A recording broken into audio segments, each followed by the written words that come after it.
ఇక్కడైతే మనతో పాటు టీఎస్పీఎస్సీ గురుకుల పీఈటీ ఎగ్జామ్స్ రాసిన వాళ్ళు అయితే మనతో పాటు ఉన్నారు. వాళ్ళు క్వాలిఫై అయినా కానీ ఇప్పటిదాకా వాళ్ళకి ఎలాంటిది అంటే ముందు ఇంకా నెక్స్ట్ ఏం చేయాలనేది మాత్రం ఇప్పటిదాకా వాళ్ళకి చెప్పలేదు. సో వారితో అయితే మాట్లాడదు. సో చెప్పండి సార్, అసలు మీరు ఎప్పటి నుంచి తిరుగుతున్నారు, ఎప్పుడు ఎగ్జామ్స్ రాశారు? ఇది మనది వచ్చేసి టీఎస్పీఎస్సీ వాళ్ళు 2017లో గురుకుల పీఈటీ నోటిఫికేషన్ ఇచ్చిరండి. ఇచ్చినాక మనకు 2018లో రిజల్ట్ ఇచ్చిండ్రు. రిజల్ట్ ఇచ్చినాక వాళ్ళు వెరిఫికేషన్ చేసిర్రు 1:2. వెరిఫికేషన్ చేసినాక కోర్టు కేసు ఉందని చెప్పి డిప్లొమా వాళ్ళు కోర్టు కేసు ఉందని చెప్పి ఆ కోర్టు కేసు వల్ల ఆపిర్రు. మధ్యలో కేసు కూడా క్లియర్ అయిపోయింది. అయినప్పటికీ మన టీఎస్పీఎస్సీ చైర్మన్ అప్పుడు జనార్దన్ రెడ్డి, దాంతోపాటు గురుకుల అధికారులు మనకు న్యాయం చేయకుండా న్యాయంగా వాళ్ళు పోస్టులను డివైడ్ చేస్తాం 50-50 ఇస్తామని అన్నారు. కానీ మనకు నోటిఫికేషన్లో ఏముంది వచ్చిందంటే యాజ్ పర్ మెరిట్ ప్రకారం తీసుకుంటామన్నారు.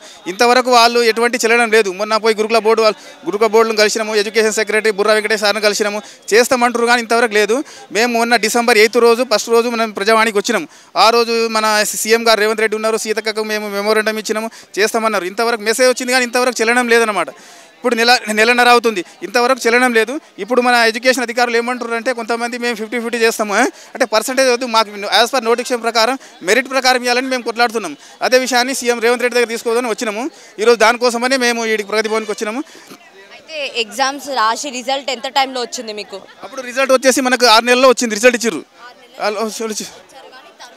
తర్వాత రిక్రూట్మెంట్ చేయలేదు, అపాయింట్మెంట్ ఆర్డర్స్ ఇవ్వలేదు. కోర్టు కేసు వల్ల ఇవ్వలేదు. వాళ్ళు కోర్టు కేసు క్లియర్ అయినాక కూడా ఇప్పటివరకు ఇస్తలేరు. కోర్టు కేసు ఎప్పుడు క్లియర్ అయింది? ఇదంతా జరిగిన తర్వాత కోర్టు కేసు అనేది ఎప్పుడు క్లియర్ అయిందండి మీది? కోర్టు కేసు వచ్చి 2020 మార్చి 8 రోజు క్లియర్ అయిపోయింది. 8 క్లియర్ అయిపోయింది. మళ్ళీ వాళ్ళు ఏంటంటే వేరే మనకు క్లారిటీ కోసమని మన టీఎస్పీఎస్సీ వాళ్ళు వేసిన కేసు, ఆ కేసు కూడా క్లియర్ అయ్యి ఇప్పటికీ 6 నెలలు అవుతుంది. ఇంతవరకు వాళ్ళు చెల్లడం లేదు. మొన్న ఎడ్యుకేషన్ సెక్రటరీని కలిసినాము, గురుకుల కార్యదర్శి నవీన్ నికోలస్ని కలిసినాము. వాళ్ళు ఏమంటారు అంటే మాకు పై అధికారుల నుంచి ఎటువంటి ఆదేశాలు రాలేదు కాబట్టి మేము అధికారుల నుంచి ఆదేశాలు వస్తే మేము ఇస్తాం, లేకుంటే ఏమని చెప్పి 50-50 మేము 50-50 ప్రకారం మేము 50-50 రేషియో ప్రకారం ఇస్తాము అని అంటారు వాళ్ళు. కానీ మేమేమంటున్నామంటే యాజ్ పర్ మెరిట్ ప్రకారం అందరూ ఒకటే నోటిఫికేషన్ రాసినాం కదా, అందరికి ఒకటే నోటిఫికేషన్ వచ్చింది కాబట్టి దాని ప్రకారం ఏంటని మేము ఇక్కడ మన రేవంత్ రెడ్డి సీఎం దృష్టికి తీసుకురావడానికి వీటికి వచ్చినాం మనం. అయితే ఇప్పుడు 6 ఇయర్స్ నుంచి మీరు ఫైట్ చేస్తున్నారు కదా, గత ప్రభుత్వానికి అసలు మీరు వెళ్ళి చెప్పలేదు? కనీసం కేసీఆర్ని కలవడము, లేకపోతే ఇంకెవరినైనా కలవడము, లేకపోతే కంప్లైంట్ చేయడం? మాకు ఇన్ని ఇయర్స్ అవుతుంది, 6 ఇయర్స్ అవుతుంది, 6 ఇయర్స్ నుంచి మేమంతా ఒకటే దాని మీద ఉన్నాము, ఇప్పటికైనా మావి రిజల్ట్ అంటే ఐ మీన్ ఏదైతే ఉన్నాయో అవి రిక్రూట్మెంట్ చేయండి అని చెప్పి ఏ రోజు మీరు అడగలేదు? మేడం, మేము ఇంతకుముందు ప్రభుత్వాన్ని ఒక రేవంత్ రెడ్డి ఒక కేసీఆర్ని తప్ప కేటీఆర్తో సహా అందరినీ కలిసినాము, మెమోరాండాలు ఇచ్చాము. వాళ్ళ ఆన్సర్ ఏం లేదు మేడం. చేస్తామని అంటారు అంతే. వాళ్ళు చేస్తామని చెప్తారు, మీ పోస్టులు మీకు ఇస్తాము, మీరు సెలెక్ట్ అయి ఉన్నారు, చేస్తామని అన్నారు. కోర్టు కేసు కూడా క్లియర్ అయిపోయింది, అంతా అయిపోయింది, చేస్తామని చెప్తారు. ఆ చేసే టైంలోనే మేము టీఎస్పీఎస్సీ ముందు పెద్ద ఎత్తున ధర్నా చేసిన సందర్భంలో ఆ వెంటనే పేపర్ లీకేజీలు బయటపడడం జరిగింది. మాకు అనిపిస్తుంది మా పోస్టులు కూడా ఈ టీఎస్పీఎస్సీ అమ్ముకుందా అని అనిపిస్తుంది. ఎందుకంటే ఇంత 1:2 సెలెక్టెడ్ లిస్ట్ పెట్టిన తర్వాత కూడా ఎందుకు మీరు రిక్రూట్మెంట్ చేయట్లేదు? మా పోస్టులు ఉన్నాయా అమ్మినరా అది ముందర తేల్చాలి. తర్వాత మేము ఆ రోజు పెద్ద ఎత్తున ధన చేసే క్రమంలో రేవంత్ రెడ్డి గారు మాకు అపాయింట్మెంట్ ఇచ్చిన గాంధీ భవన్లో మేము కలిసాము. మా ప్రభుత్వం రాగానే మీ పోస్టులు నింపుతాము, అది ఏదన్నా మేము చేస్తాము అని చెప్పారు మేడం.